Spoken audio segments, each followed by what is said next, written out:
Les vraies voix Sud Radio, 17h-20h, Philippe David.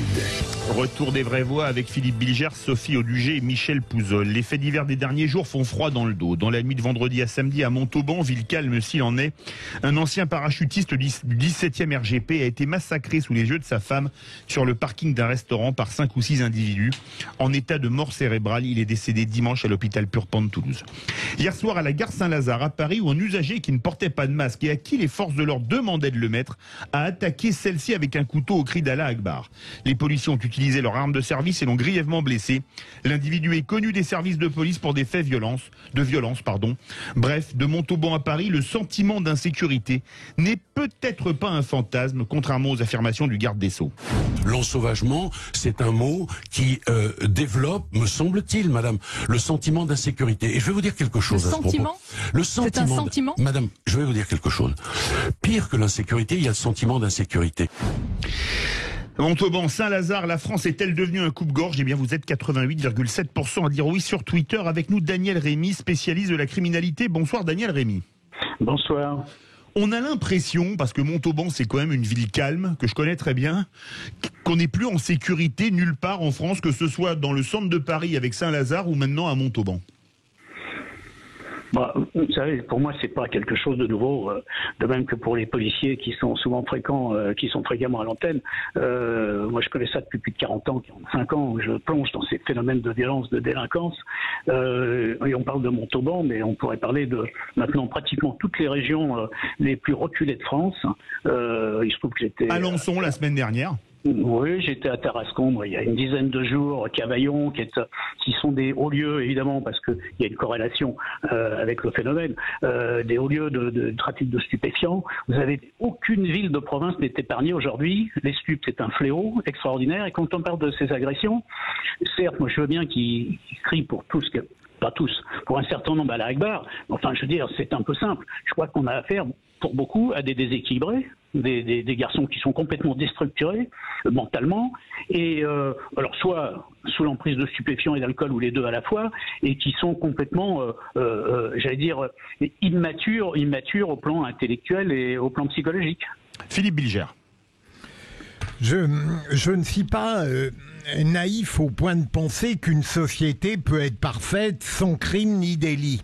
Ce qui m'inquiète beaucoup aujourd'hui, c'est d'abord la multiplication, vous venez de le dire, de ces infractions parfois de plus en plus graves sur tout le pays. Et contrairement à mon ami Michel, je ne comparerai pas les violences ponctuelles d'il y a 50 ans avec celles d'aujourd'hui.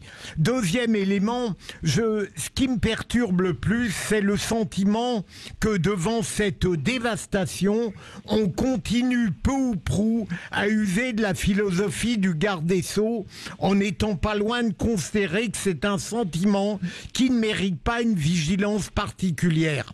La vigilance particulière, ce serait d'instaurer ou de restaurer l'autorité de l'État partout où elle est battue en brèche, et d'autre part, de s'interroger sur un concept qui pourrait être réalisé en France, que j'appellerais la tolérance zéro. Parce qu'en réalité, tant qu'on n'appliquera pas une grille d'extrême maximalisme répressif à la multitude de ces choses, eh bien, on ne pourra pas empêcher le peuple de penser qu'il est en péril. Daniel Rémy.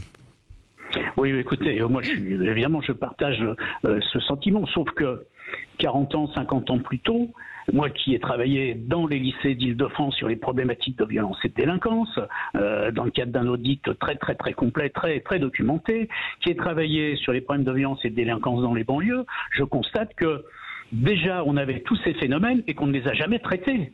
Jamais, à aucun moment.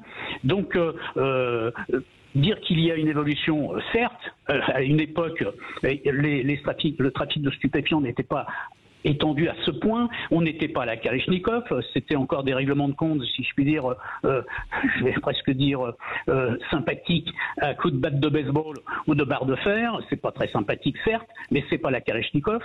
Donc on a évolué. Pourquoi ça a évolué? Tout simplement parce que d'abord les profits sont devenus colossaux puisqu'on ne les a pas traités. Donc évidemment les profits gonflent dans des proportions extraordinaires et les moyens pour conquérir des territoires évidemment deviennent de plus en plus musclés. Voilà. Alors il y a un vrai problème de fond qui est que l'État, effectivement, a abandonné, déserté l'autorité à la fois dans les lycées, dans les quartiers, et abandonné un certain nombre de jeunes laissés complètement hors du champ scolaire et qui sont devenus de petits délinquants, puis de moyens délinquants et de grands délinquants. Alors sur la réponse pénale, je vais vous dire, j'ai eu l'occasion de le dire à votre antenne et sur d'autres antennes à plusieurs reprises, il y a encore énormément de gens qui confondent multiréitérants et multirécidivistes. Alors, c'est pas l'avocat général Philippe Bilger qui me contredira, mais il faut savoir qu'il y a quand même des garçons, de jeunes gens qui ont été entendus, qui sont inculpés, mis en examen pour leur 60e ou 70e délit, qui n'ont toujours pas été condamnés pour le premier délit. C'est ce qu'on appelle un multiréitérant. C'est pas un multirécidiviste puisqu'il n'a jamais été condamné. Donc il faut la sanction dès la première faute. Et la sanction, elle passe pas forcément par la prison, et même j'ai envie de dire dès les premières fautes. Surtout pas. Il y a des réponses à ce type de problématique. Il faut la réparation immédiate, il y a les travaux d'intérêt général. On ne les développe pas. Pourquoi ? C'est absurde. Donc, de petits délinquants, s'ils vont très tôt, enfin, en général assez tardivement, mais s'ils finissent par y aller, c'est pas comme ça qu'on va obtenir leur rémission. Il faut la sanction dès la première faute. C'est ça la tolérance zéro. Sophie Audugé. Oui, moi je suis absolument d'accord. Au niveau d'SOS Éducation, ça fait très longtemps qu'on demande une tolérance zéro sur les faits de violence. Effectivement, moi je rejoins Philippe Bilger sur la vigilance quand même. Effectivement, il y a 40 ans, il y avait déjà cette violence. Et je crois qu'il ne faut pas laisser entendre, même si c'est pas ce que dit Monsieur Rémy, bien sûr, mais que y aurait toujours de la violence aujourd'hui et qu'elle serait de même nature. Je veux dire, passer de se taper dessus à une Kalachnikov, c'est qu'on est quand même dans une dimension qui est quand même très très très très différente. Il y a aussi un autre phénomène, mais alors là, moi je n'ai pas les chiffres, donc je demanderai à Monsieur Rémy de confirmer ou pas, mais a priori il semblerait que cela commence de plus en plus jeune.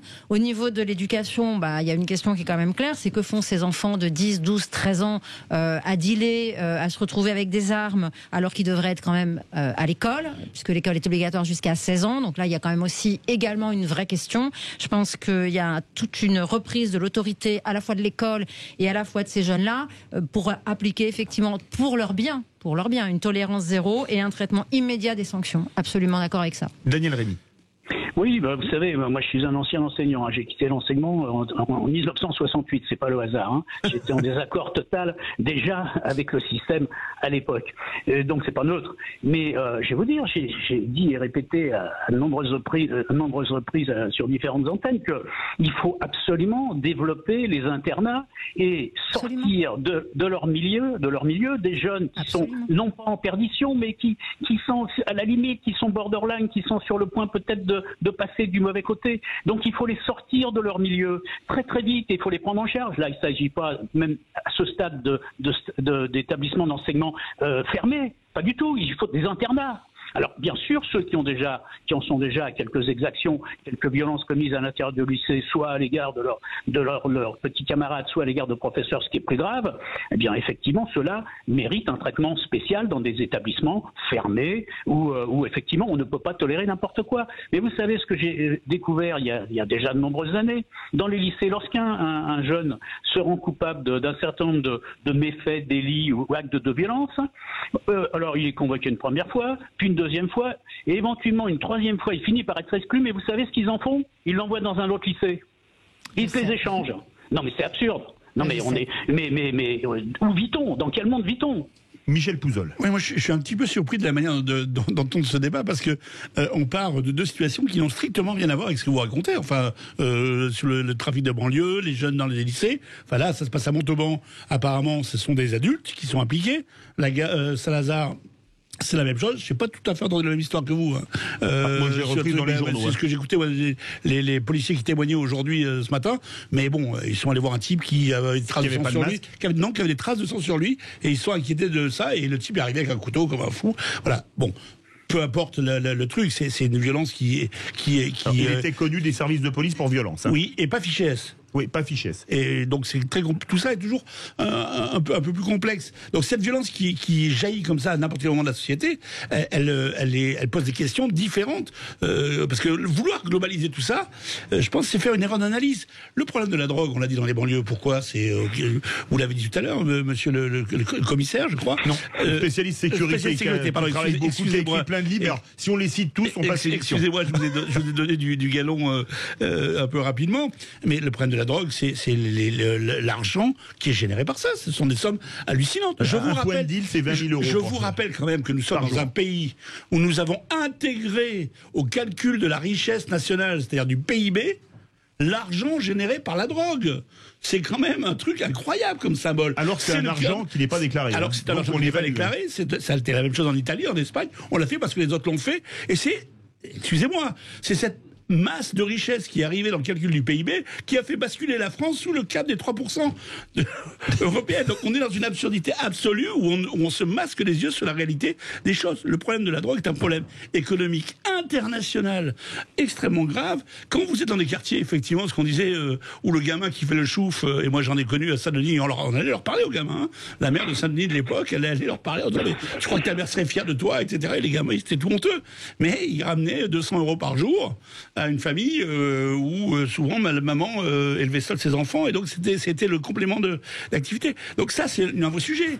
Donc ces types-là, non mais c'est pas une excuse, mais dans ces territoires, bien sûr, la France ne peut pas accepter ça. La France a une école publique dont le rôle, c'est justement de faire ascenseur social et de ne pas permettre ça, et de prendre en charge ces enfants-là, mais elle doit le faire. Et oui, mais elle ne le fait plus. Parce que sinon on génère des jeunes qui vont devenir des adultes. Je vous enverrai le livre que je suis en train d'écrire, parce que je parle de ça justement. La promesse républicaine d'ascenseur social est terminée dans ce pays-là. Et quand est-ce qu'on va le regarder et quand est-ce qu'on va le remettre en route? Quand est-ce qu'on va se donner les moyens? On va donner la parole. Bien sûr que non, il ne faut pas se résigner, il faut se battre. Mais cette violence-là, donc il y a cette violence-là, et il y a cette violence partout qui explose dans tous les coins de ce pays, parce que les Français, d'abord, il faudra parler de la psychiatrie un jour. Hein. C'est-à-dire l'état de délabrement de la psychiatrie qui fait que des gens qui ne devraient pas être dans les rues sont dans nos rues avec des problématiques très graves. C'est aussi lié à la drogue, l'explosion de la schizophrénie liée à l'usage du cannabis qui rend des gens extrêmement dangereux, la bipolarité, des choses comme ça qui créent une violence permanente, qui crée cette tension-là. Mais ne faisons pas l'erreur de vouloir régler tout d'une seule façon, parce que ce sont des problèmes corrélés, mais pas tout à fait de la même nature. Vous savez, bien sûr qu'on ne peut pas globaliser, mais en revanche, on ne peut pas non plus extrapoler à partir de 2 cas, celui de Montauban, celui de Saint-Lazare. Moi, j'ai 1000 cas. Mais évidemment, on n'aurait pas assez de cette émission, il en ferait beaucoup d'autres. Mais il y a plusieurs aspects, bien entendu. Moi, ce qui m'intéresse, c'est de sauver nos jeunes, déjà, maintenant. Parce que si on ne commence pas un jour, on ne commencera jamais. Et on n'a jamais commencé, d'ailleurs, à traiter le problème. Alors maintenant, les autres cas, pour les plus âgés, les plus adultes, si je puis dire, bien sûr qu'il y a un problème de psychiatrie, bien sûr qu'il y a un problème de sup. On parle de Montauban à Saint-Lazare. Il y a cette semaine ou la semaine dernière, dans le métro de Tokyo, un type qui s'est pris pour le Joker, vous savez, cette espèce de personnage de cinéma, et il a assassiné au couteau dans le métro de Tokyo 17, enfin il a poignardé 17 personnes. Il a dit qu'en fin de compte sa vie était foutue, qu'il voulait mourir et qu'il se voyait très très bien dans la peau du Joker. Il y a un chauffeur, un conducteur qui en Alsace cette semaine ou la semaine dernière, le comble, c'est qu'il était en train d'essayer de passer son permis de conduire. Écoutez-moi bien, permis de conduire poids lourd pour transport de matières dangereuses, qui a foncé sur les policiers dans le cadre d'un contrôle où évidemment il n'était pas en règle, en essayant de tuer le policier, et il était sous l'emprise et de l'alcool et des stupéfiants. Et c'est un type, j'allais dire, pas comme vous, comme moi, certes, mais enfin voilà, un type ordinaire, paumé, et qui en plus allait avoir entre les mains un camion qui transporte des matières dangereuses. Oui. Donc il y a des centaines de cas différents. Mais il est exact que la psychiatrie est un vrai problème qu'on ne traite pas. Et qu'on a fait de terroristes des gens, on a transformé en terroristes des gens qui en fait sont des malades mentaux qui devraient être en prison et qui n'ont rien à faire en prison. Parce que c'est pas en prison qu'on va les soigner, c'est dans des... Alors, vous me direz c'est un problème de transfert, et là Philippe Bilger ne le contredira pas non plus. Il est évident que la justice qui est déjà en panne de moyens considérables, ça c'est l'utilisation des moyens, après c'est un autre débat, mais il est évident que la justice devrait prendre en charge les vrais problèmes de justice et la santé, c'est-à-dire le ministère de la Santé, prendre en charge ces gens-là. Or, on les met en prison, on leur file des... D'ailleurs, on laisse pas. Mais disons qu'on tolère un trafic de stupes, ou en tout cas d'un certain nombre de psychotropes, pour avoir la paix en prison avec des types qui sont complètement dérangés, pour avoir la paix et le silence. Mais c'est absurde. Donc, il faudrait transférer ces gens-là dans des hôpitaux. Donc, c'est pas les prisons qui vont construire. C'est des asiles psychiatriques. Daniel Rémy, j'entendais Philippe Bilger qui voulait réagir rapidement, et vous aussi. Non, pas du tout. D'une part, je trouve qu'il y a peut-être un abus à chercher derrière la malfaisance de ces dernières années, en permanence l'explication de la drogue. Il y a tout simplement un délitement de la morale publique et personnelle, et il y a des voyous qui progressent parce qu'en réalité, ils ne sont pas entravés. Deuxième élément, bien sûr, je comprends bien les problèmes psychiatriques, mais je ne voudrais pas que systématiquement on psychiatrise des comportements parce qu'en réalité on les trouve insupportables sur le plan criminel. Le mot de la fin, Daniel Rémy. Écoutez, oui, le mot de la fin, c'est qu'on n'est pas sorti de l'auberge parce que le problème est extrêmement complexe, mais il faut le prendre par tous les bouts. Vous savez, moi, vous ne m'ôterez pas de l'idée que la consommation abusive aujourd'hui généralisée de stupéfiants associés à l'alcool est un facteur aggravant de risque, et surtout à travers ce dont on parlait il y a quelques instants, cette espèce d'économie souterraine monstrueuse qui effectivement vient d'ailleurs, je vous signale, combler les caisses vides de bien des États, et qu'on recycle dans l'économie nationale et internationale. Cette économie souterraine, personne ne peut la chiffrer par essence, mais certains parlent quand même de 10 à 15% du PIB mondial. Vous vous rendez compte ? Sous-entendu, on ne sait pas si c'est pas davantage encore, mais ça fait le bonheur des banques, ça fait le bonheur de tout le système économique. Donc il y a une véritable hypocrisie dans cette affaire. Merci beaucoup Daniel Rémy, spécialiste sécurité, auteur de Terrorisme et sécurité. Ils nous prennent pour des cons. Verdict. Montauban, Saint-Lazare, la France est-elle devenue un coupe-gorge? Vous êtes 87% à dire oui sur YouTube et 88,8% à dire oui sur Twitter.